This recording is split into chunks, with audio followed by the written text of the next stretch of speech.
خوش آمدید۔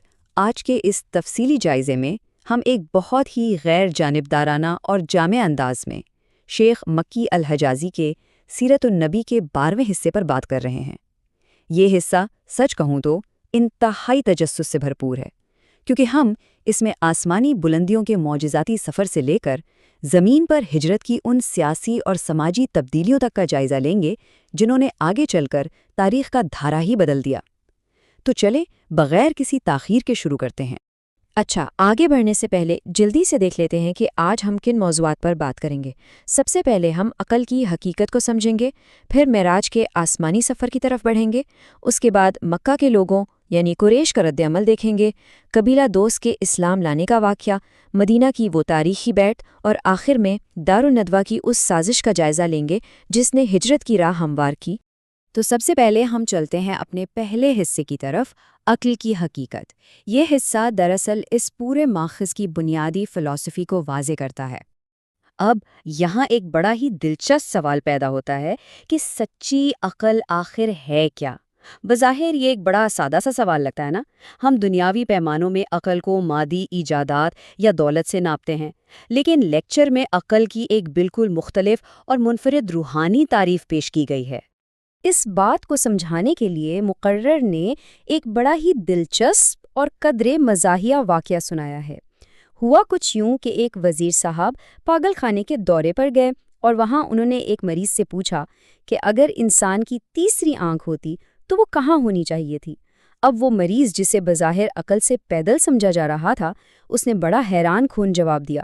اس نے کہا کہ تیسری آنکھ انگلی کے سرے پر ہونی چاہیے تاکہ انسان کان کے اندر، پیچھے اور ہر پوشیدہ جگہ کو بغیر کسی آلے کے دیکھ سکے۔ یہ واقعہ دراصل یہ بتانے کے لیے پیش کیا گیا ہے کہ ہماری نام نہاد دنیاوی ذہانت اکثر کتنی محدود اور خامیوں سے بھری ہوتی ہے۔ تو ماخذ کے مطابق سب سے اہم نقطہ یہ ہے کہ سچی عقل کا تعلق دنیاوی ایجادات سے نہیں ہے، بلکہ حقیقی ذہانت دراصل اپنے خالق کو پہچاننے اور جاننے کا نام ہے۔ اور مزے کی بات یہ ہے کہ یہی وہ بنیادی معرفت ہے جو آگے چل کر ان معجزاتی واقعات کو سمجھنے کا دروازہ کھولتی ہے، جنہیں عام انسانی عقل اتنی آسانی سے ہضم نہیں کر پاتی۔ اسی بات کو آگے بڑھاتے ہوئے ہم اپنے دوسرے حصے پر آتے ہیں، معراج یعنی آسمانوں کا سفر۔ اسلامی روایات کے مطابق یہ پیغمبر اسلام کی زندگی کے روحانی سفر کا سب سے بڑا عروج ہے۔ ذرا اس ٹائم لائن پر غور کریں۔ اس حیرت انگیز سفر کا آغاز رات کے وقت مکہ کی مسجد الحرام سے ہوتا ہے، پھر ایک طویل مسافت طے ہوتی ہے اور اگلا پڑاؤ مسجد الاقصیٰ ہے، اور وہاں سے آسمانوں کی طرف عروج شروع ہوتا ہے۔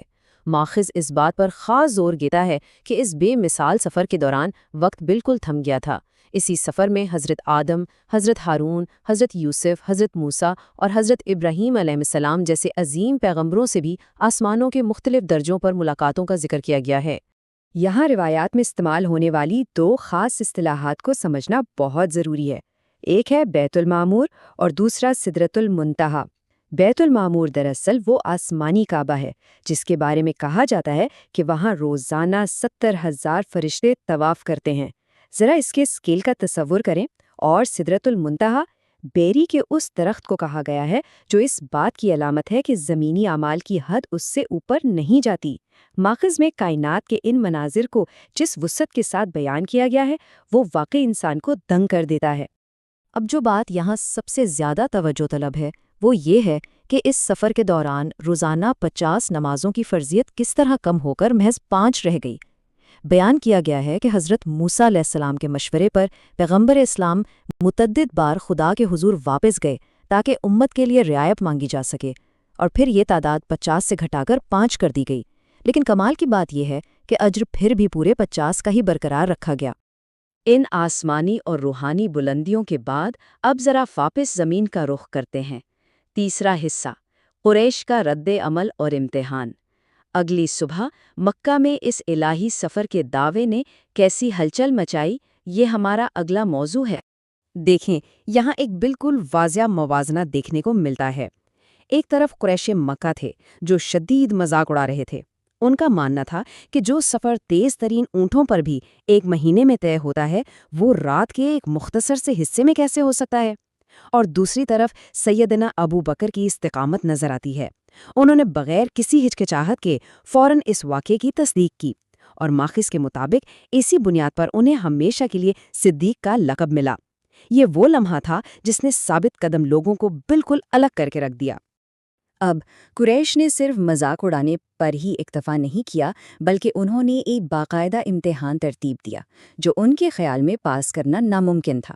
انہوں نے یروشلم کی مسجد الاقصیٰ کے دروازوں کی گنتی پوچھ لی، شام سے واپس آنے والے تجارتی قافلے کی موجودہ لوکیشن مانگ لی، ایک ایسے اونٹ کے بارے میں پوچھا جس کی ٹانگ ٹوٹ گئی تھی اور وہ گم ہو گیا تھا، اور یہاں تک پوچھا کہ وہ قافلہ کس دن مکہ میں داخل ہوگا۔ ماخذ بتاتا ہے کہ خدا نے پیغمبر کے سامنے بیت المقدس کا ایک مکمل ماڈل پیش کر دیا اور قافلے کے تمام حقائق عیاں کر دیے، جس کی بدولت یہ سارے بظاہر ناممکن جوابات مکمل درستگی کے ساتھ دے دیے گئے۔ تو چونکہ قریش کی مخالفت ہر گزرتے دن کے ساتھ شدید ہوتی جا رہی تھی، مکہ کے باہر نئے اتحادیوں کی ضرورت پڑنے لگی، اور یہی صورتحال ہمیں چوتھے حصے کی طرف لاتی ہے، قبیلہ دوس کی کہانی۔ یہ واقعہ ہمیں بتاتا ہے کہ قریش کا پروپیگینڈا کس حد تک کام کر رہا تھا۔ طفیل بن عمرو، جو قبیلہ دوس کے ایک بہت بڑے اور طاقتور سردار تھے، جب وہ مکہ آئے تو قریش نے انہیں اتنا ڈرایا کہ کہیں وہ پیغمبر کا کلام نہ سن لیں، کہ اس سردار نے کچھ بھی سننے سے بچنے کے لیے باقاعدہ اپنے کانوں میں روئی ٹھونس لی تھی۔ ذرا سوچئے، ایک سردار اور یہ خوف! اور پھر یہ سلائیڈ بڑی خوبصورتی سے یہ واضح کرتی ہے کہ محض ایک درست فیصلے میں کتنی طاقت ہوتی ہے۔ طفیل بن عمرو کو اچانک احساس ہوا کہ میں تو ایک سمجھدار بندہ ہوں، مجھے خود فیصلہ کرنا چاہیے۔ انہوں نے کانوں سے روئی نکالی، کلام کو سنا اور اسی لمحے اسلام قبول کرنے کا فیصلہ کر لیا۔ اور بات یہیں ختم نہیں ہوئی، وہ واپس گئے اور ان کا پورا قبیلہ دائرہ اسلام میں داخل ہو گیا۔ اس ایک واقعے نے مکہ کے طاقتور سرداروں کی نیندیں اڑا کر رکھ دی۔ مکہ کے باہر ہونے والی اس بڑی تبدیلی کے بعد اب ہم آتے ہیں 5ویں حصے پر، وہ تاریخی واقعہ جسے مدینہ کی بیعت کہا جاتا ہے۔ رات کے اندھیرے میں ہونے والی اس خفیہ ملاقات کے اعداد و شمار پر ذرا نظر ڈالیں۔ یثرب، جسے ہم آج مدینہ کہتے ہیں، وہاں سے 73 مرد اور 2 خواتین مکہ آئیں۔ انہوں نے ایک بہت ہی غیر معمولی معاہدہ کیا کہ اگر پیغمبر ان کے شہر آئیں گے تو وہ ان کی حفاظت بالکل اپنے خاندان کی طرح کریں گے۔ اور سب سے حیران کن بات یہ ہے کہ اس اتنے بڑے خطرے کے بدلے میں جو انعام مانگا گیا یا طے پایا، وہ کوئی دنیاوی عہدہ یا دولت نہیں تھی، بلکہ صرف اور صرف جنت کی ضمانت تھی۔ اب ظاہر ہے مدینہ والوں کے ساتھ ہونے والا ایک خفیہ معاہدہ زیادہ دیر تک تو چھپا نہیں رہ سکتا تھا۔ جب قریش کو اس کی بھنک پڑی تو مکہ میں خطرے کی گھنٹیاں بج گئیں، اور یہاں سے ہمارا چھٹا اور انتہائی سنسنی خیز حصہ شروع ہوتا ہے، دارالندوہ کی سازش۔ سب سے پہلے تو یہ سمجھنا ضروری ہے کہ یہ دارالندوہ آخر تھا کیا۔ یہ مکہ کا مرکزی اسمبلی ہال تھا۔ یہاں قریش کے صرف چوٹی کے سردار جمع ہوتے تھے، اور وہ بھی صرف ان معاملات پر بحث کے لیے جو انتہائی سنگین نوعیت کے ہوتے تھے۔ اس مخصوص اجلاس کی حساسیت کا اندازہ آپ اس بات سے لگا لیں کہ اس میں بنو ہاشم اور مدینے کے کسی بھی ہمدرد کے داخلے پر مکمل پابندی تھی۔ چلیں دیکھتے ہیں کہ اس ہنگامی اجلاس میں ہوا کیا۔ 3 آپشنز پر بات ہوئی۔ کسی نے کہا قید کر دیں، وہ تجویز مسترد ہو گئی۔ پھر بات ہوئی جلا وطنی کی، وہ بھی مسترد ہو گئی۔ آخر کار ابو جہل نے ایک انتہائی خطرناک منصوبہ پیش کیا، جس کی تائید محفل میں بیٹھے ہوئے ایک اجنبی شیخ نجد نے کی۔ منصوبہ یہ تھا کہ 60 مختلف قبائل سے ایک ایک نوجوان لیا جائے اور سب مل کر وار کریں، تاکہ خون بہا کسی ایک قبیلے پر نہ آئے۔ اور ظاہر ہے بنو ہاشم اکیلے 60 قبائل سے تو نہیں لڑ سکتے تھے۔ اس سازش کو فوراً منظور کر لیا گیا۔ لیکن دیکھیں، ایک طرف تو رات کے اندھیرے میں یہ خفیہ قاتلانہ منصوبے بن رہے تھے، اور دوسری طرف دلیری کا ایک بالکل ہی مختلف منظر تھا۔ اس شدید خطرے میں بھی حضرت عمر خاموشی سے مکہ سے نہیں نکلے، بلکہ انہوں نے سرے عام قریش کو چیلنج کیا، اپنی ہجرت کا اعلان کیا، اور شہر کے کنارے 2 دن تک کھلے عام کسی بھی مدے مقابل کا انتظار کرتے رہے۔ اس ایک عمل نے قریش کے خوف کے بیانیے کو ہلا کر رکھ دیا۔